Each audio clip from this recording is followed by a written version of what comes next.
correct it and apologize. I have a very good example. Miracles made a post recently about a few months ago.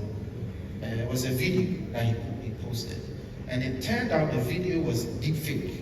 It was a distorted video of General Asim Duketia. He came out and apologized and said that this video was fake information. I apologize. So as political parties, part of the solution is owning up when we get it wrong and coming out to say that we put this information out that was wrong. We apologize. Okay, thank you very much. These are let me get Joyce's solutions. Joyce? Well, thank you very much. I believe that he started by saying he didn't want to personalize it, but of course, just like His Excellency did, it is apparent that he really wanted to personalize and score some points more than the patriotic party. So for my part, let me quickly state, without any fear of contradiction, that when you did that program that you did to try and fact check, for example, I'm hoping that very soon you'll do likewise with the NDC also, for all the stories that were churned out by the New Patriotic Party that are certainly untruths and peddled just for propaganda value, etc. That is what fairness dictates. Secondly, if we want to talk about solutions and moving forward, of course, we have a fantastic program, the NDC 360. It puts out accurately what our messages are, what it is that we are campaigning on, what our manifesto policies are, and we do that and do it effectively. That is not what this platform is asking us for. What the platform is speaking to is where we have intentionally, deliberately sought to utilize tools of information to discredit, to generate opprobrium in a way that will have a negative impact on the upcoming election in 2024.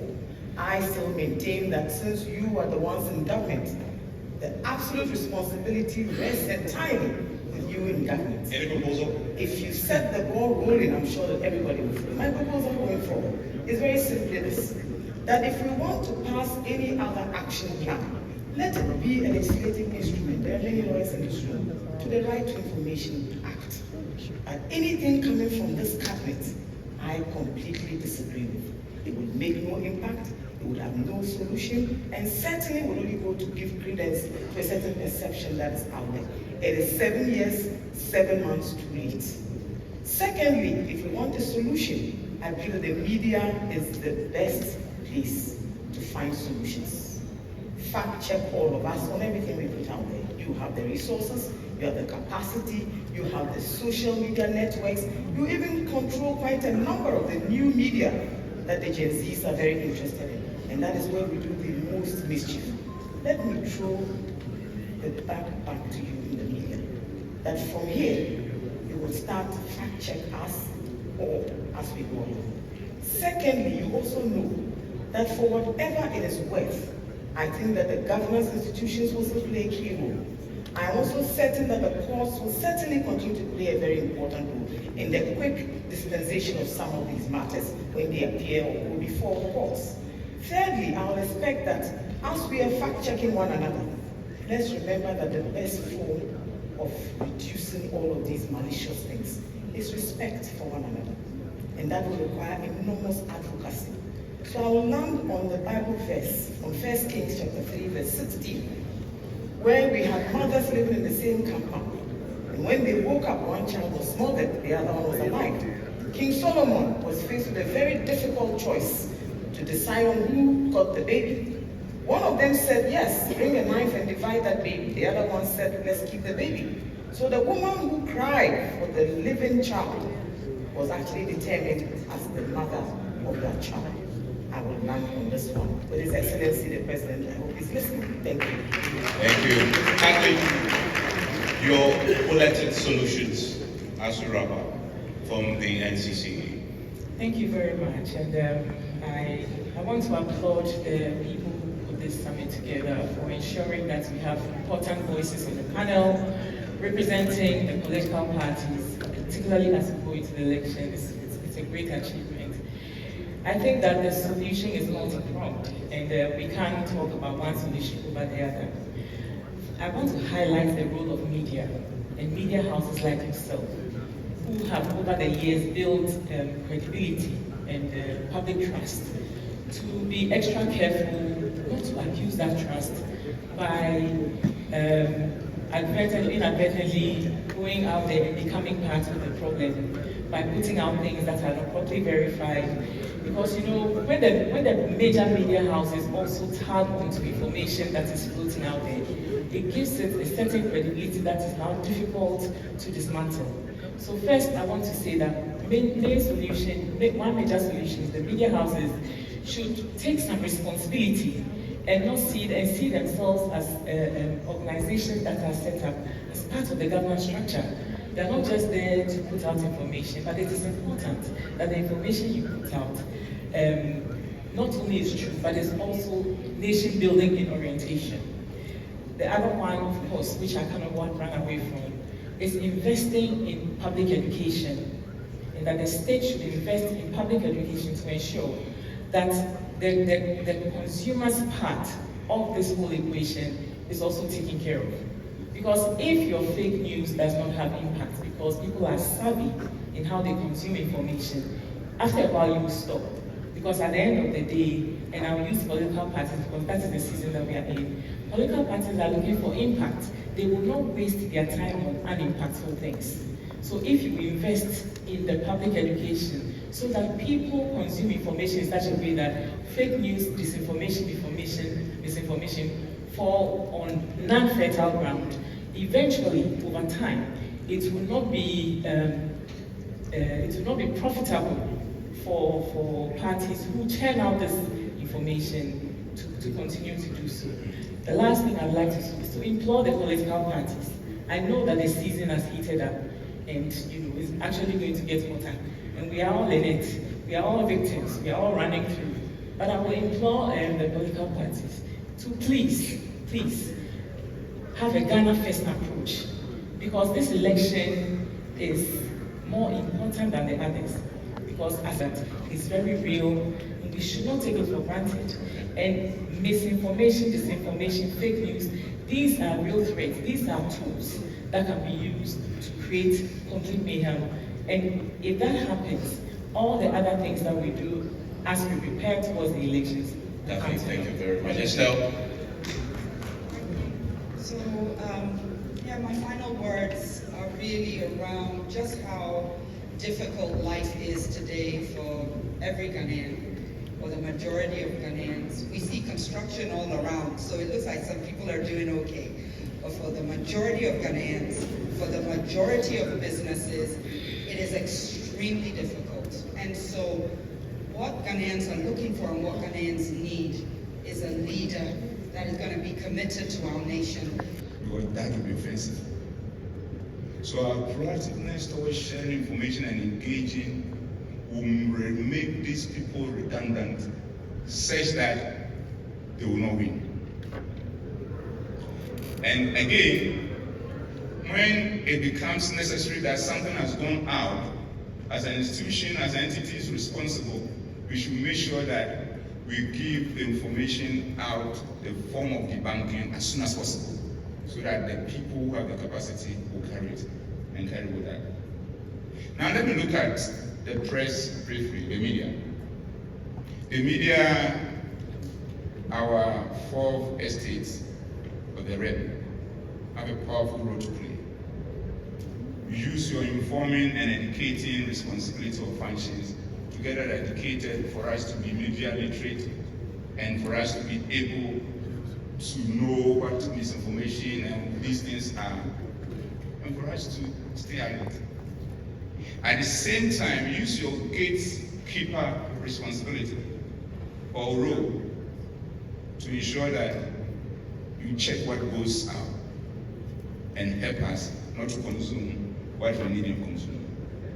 And here we may be talking of clickbait, where everybody wants to make sensational headlines so that it will attract people to those locations.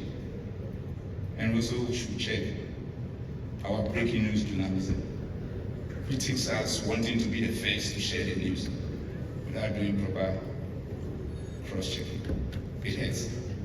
And more importantly, when the manufacturers and their supporters do it, after persuading them not to do it, and they do it, and the forces of the criminal justice system get to them, support us, don't fight us.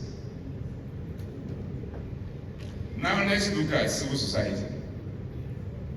What a powerful tool in our governance structure. If it was left to me alone, if the fourth estate has been given to the media, let's give the fifth estate to civil society. But the sad thing is that I've seen that the non-traditional media still want to claim the fifth estate, so that the media alone will have two estates, the fourth and the fifth. I think one thing we can come out from this as a suggestion is to try and promote civil society, because of the wonderful job they are doing, the role they can play in partnership with all of us in dealing with this menace. So I call them the status of the fifth estate, so that if from first to fifth we all pull ourselves together, we make a difference. So that it will be on us, all the institutions, to force us to act proactively, get information from us and share it across, because they are trusted and believe in the communities they serve. Now looking at it from the political parties, a lot has been said already, so I'm not going to the place. But the fundamental point is that as political parties and the individuals standing for elections at various levels, remember this: you are all just potential employees wanting to work for us. So as you come and apply, and the positions are limited, you should measure your expectations such that it doesn't become a do and die affair. Because if you don't do it today, that's God's will. It will be tomorrow. So let's be very measured when it comes to that. That's a little I want to add to that for the caveat. Now let's look at the criminal justice system.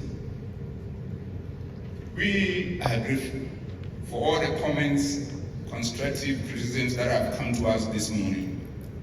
And I want to assure you, in our quest to becoming the best institution in the country and a reference point for the rest of Africa and beyond, we accommodate that fully, because we feel that it will take only that for us to become better. So we take all of them in good faith, and we work on them, and we'll make sure that we'll continue to do the job in a way that will win your hearts and minds. And finally, as my colleagues and moderator are already seated, I want to say, we the people.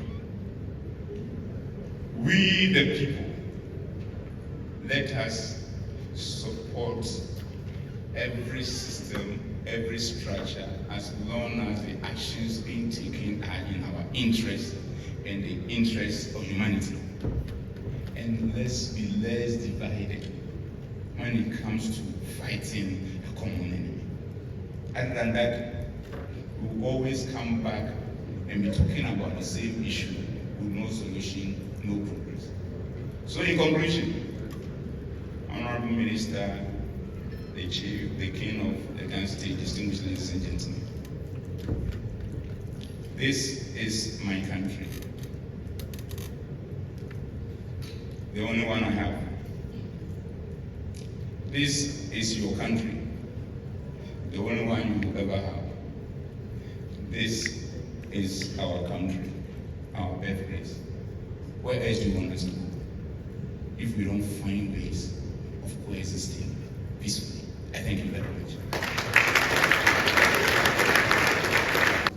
What's a popular one? What's it? TikTok.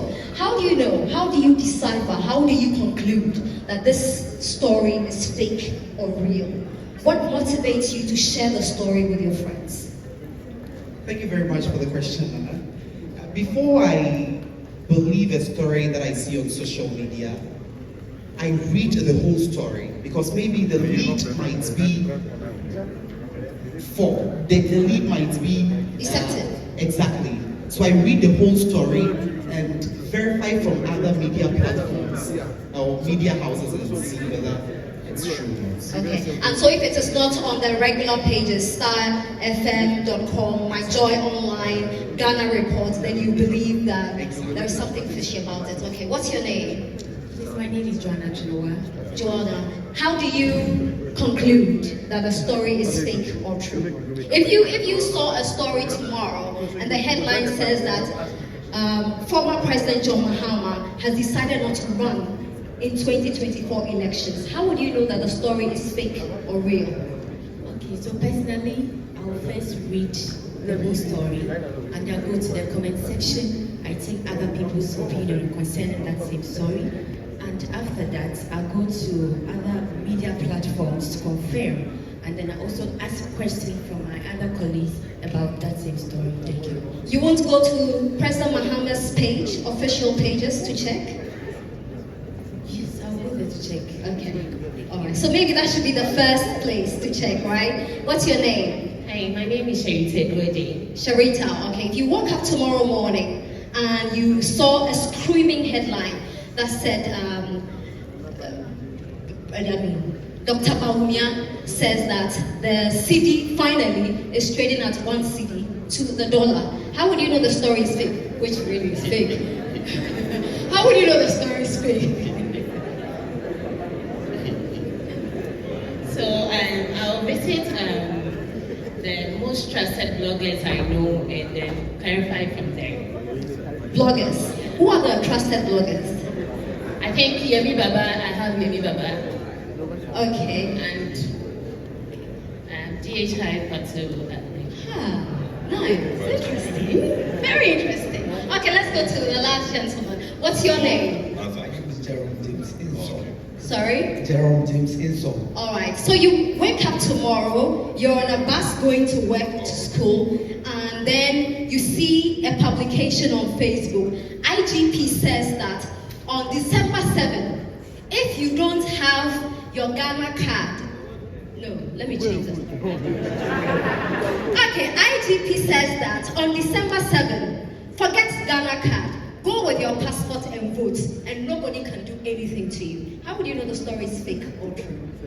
First of all, if the story is on Twitter, what I'll do first is I'll watch the number of people who have retweeted and the comments under. After that, now Ghana police has a lot of channels you can get it. They are on Instagram, they're on Twitter, and they have a TV station. So that's where you get, and most of us go to TV to enjoy news. Okay. But the truth is that 90% of the youth, we don't care about the truth of the message. Why? Because it's the fooling aspect for the youth. They want to go and retweet and misbehave. That is the truth. You like to misbehave. We don't want to go and retweet and they'll see, laugh and make jokes about the whole story. So I was wondering why we're not trying to be frank with the enemy before the room.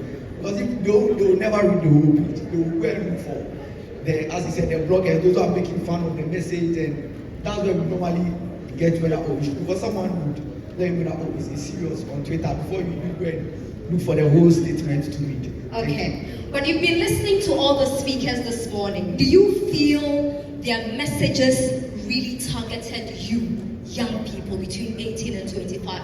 Are you going away positively impacted to do better in analyzing information? I'll start with you, Mr. Misbehavior. I'm not sure they really targeted us. They didn't target you? Who do you think they targeted? I think we were looking at the latter, as the early ones, because if you want to target us, that means you find a way of making sure that the social media platform that we use very well, as one of the speakers were saying, there should be a way some information cannot even enter there. Okay. In the first place, like Twitter, because immediately someone would put any silly message on Twitter, because the message is silly, within 30 seconds, you see over 1,500 tweeting about it. Mm-hmm. But if the police service decided to come in and clamp down, you start shouting freedom of speech, wouldn't you? It's not all the time we shout freedom of speech. Sometimes if someone misbehaves, we don't support them. Okay. All right. What about you, Sharita? Did the message connect with you? For me, yes, I would say it has connected with me because disseminating bad information about something is very bad, which I would like everyone to take this serious and take into consideration. Okay. Joanna? Okay, personally, I think that they address the entire country country, the larger platform, and I think that especially Dr. Dampare, he said something that we are all in the nation. So if anything bad happens, children, adults, women, young children, we are all gathered, and we are all in the country. So it was addressed to all of us. And finally, Titus. Thank you very much. If you heard the IGP's talking, he said it's his country, it's our country, and it's your country. And so the messages targeted each and every individual in the country, and I think it is high we preach media and information literacy for people to stop practicing disinformation, malinformation, and misinformation. Thank you. Please give it up for these young people. Thank you very much. You may take your seats. Young people, please stop misbehaving, okay? When you see the stories, check, cross-check. Don't be in a hurry to retweet, like, repost, and share. Anyway, so our job has just started, and our theme is... Congratulations. Thank you for inviting me here. And we're going to lift our voices and sing here, and sing against disinformation and misinformation. This is lift every voice and sing.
Thank you to Mr. IGP. Indeed, this is our country, and it's the only one that we have.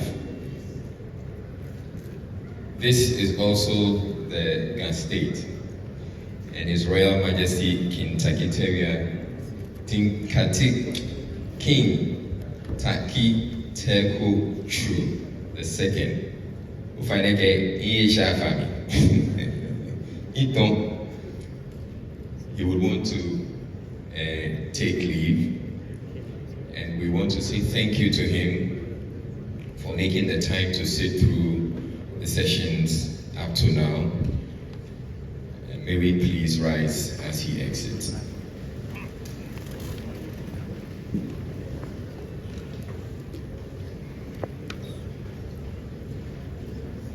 Finally, we will not be, I guess, would not be, but fit our head.